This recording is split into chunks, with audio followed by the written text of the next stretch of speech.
Hello, how's everyone doing? First off, congratulations to everyone. Some unbelievable achievements, and you should be very proud of yourselves. And thanks to Simon and Kathy and everyone at Runshaw for inviting me to speak tonight. It's an honour and a privilege to speak on an occasion as auspicious as this. Also, I spend most days writing on my own from home, so it's just nice to be around other human beings. Now, I'm going to level with you all. I hate public speaking. I get incredibly nervous, so those who know me well will know that I've spent most of today lying in a dark room, clutching some rosary beads and drinking chamomile tea. I get to ask to write things every day, but writing an award speech is different. It's notoriously difficult. I know because at my graduation, we had a talk from Michael Frayn, who's one of the greatest living British playwrights, and I'll be honest, I fell asleep for 15 minutes of that speech. In my defense, it was hot, there was a free bar, and his speech was an hour and 20 minutes long. And don't worry, this is only an hour and 10, so you're all right. So how do you write a speech for an award ceremony? Well, when you write for Eastenders, one of the pieces of advice they give you is write to the drums. Now, the drums are the famous you hear at the end of every episode.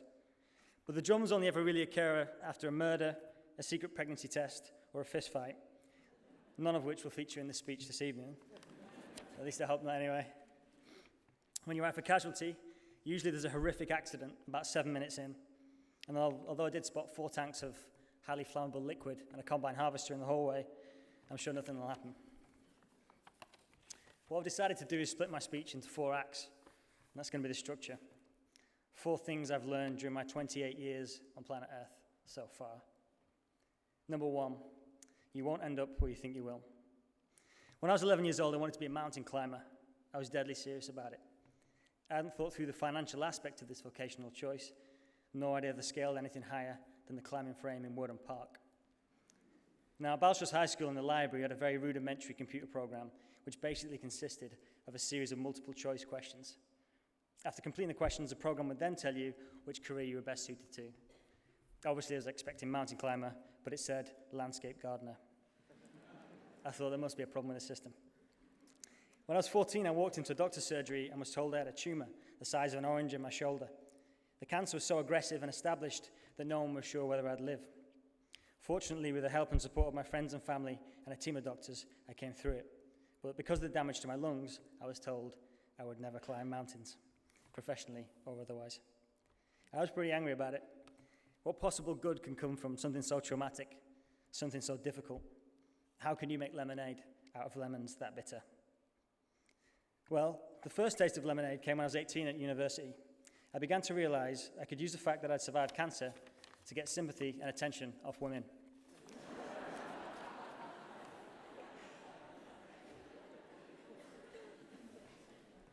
It wasn't how I'd imagined my romantic life to play out, but it seemed to work nonetheless. Then later, at the age of 25, I wrote a film about a 14-year-old boy with cancer. The film was nominated for an Academy Award, and on my 27th birthday, I attended the Oscars in Los Angeles. I wasn't climbing mountains for a living like I dreamed of doing when I was 11, but I was somewhere even better. And you guys, maybe you won't end up where you planned, and life may hand you a ton of lemons, but that could mean you end up with more lemonade than you could ever possibly drink. Number 2, don't look sideways. I've been going to the gym recently, not that you could tell. I find it fairly unpleasant for a number of reasons. 1 is the techno music, they insist on pumping out the overhead speakers. 2 is that I've never really been a fan of public exercise. And 3 is, as I said, my lungs are fairly knackered. Now, the hardest thing for me is the treadmill. After about 2 months on the treadmill, I managed to run about 5 kilometers. And even though there was switch dripping off me, snot running through my nose, I was coughing and spluttering, I was so pleased with myself it was ridiculous. Until I looked to the left of me and saw a man who'd not only run twice the distance I'd done, he'd done it in half the time. And not only that, he wasn't even sweating. He wasn't even concentrating. He was sending a text message on his mobile phone. Don't look sideways. It's a phrase I heard amongst a group of actors. I think the full quote was, James has got a part down in the West End. I'm trying not to look sideways, but I've not had an audition in months. So it means don't compare yourself to other people, because you're different. What's easy for you may be hard for someone else, and vice versa. That 5K I ran was a real achievement for me. It was hard work. I was proud of myself. But for most people in this room, they could do it without batting an eyelid. Most people in this room. Measure achievement in your terms. Did you give it everything? Did you surprise yourself? then it doesn't matter what anyone else did. Number 3, don't be afraid to make mistakes. Back when I was acting, I went to an audition in the West End for a role in a new play. And the audition took place in this big hall with 2 casting directors, a director, 2 producers, and various other scary-looking people. And now the first line I had to say was, "Hello, my name's Adam, welcome to Smithfield." So I stood there in front of these people, very nervous, and I said in my most actory voice, "Hello, my name's Adam, welcome to Smithfield." At which point the director stopped me and shook his head and said, "Hiya." So I thought, okay, I delivered the line again, only higher. I said, "Hello, my name's Adam, welcome to Smithfield." The director stopped me again. He sighed impatiently. He said, "Hiya." So I thought, okay, I might as well go for it. I said, "Hello, my name's Adam, welcome to Smithfield." At which point he stopped me again, he took off his glasses and he said, "No, the line is, hiya, my name's Adam, welcome to Smithfield." Needless to say, I didn't get the part. But I learned from the experience, I learned a great deal. I learned that I didn't want to be an actor. And when I look back at my old scripts, I'm often horrified by the writing, by the mistakes I made when I thought at the time I was somewhere near the level of William Shakespeare. In fact, the most significant moment in my career and life to date was when I went from thinking I knew everything to realizing I would always know very little. But for me, that's a hugely exciting revelation. Our days are separated into 3 equal parts: 8 hours to rest, 8 hours to work, and 8 hours to better ourselves. We better ourselves by learning, and we learn by making mistakes. Samuel Beckett said, "Try, fail, try again, fail better." Number 4, finally, learn how to dream. In every piece of drama ever written, except perhaps some weird French cinema, every character has a goal and has a dream.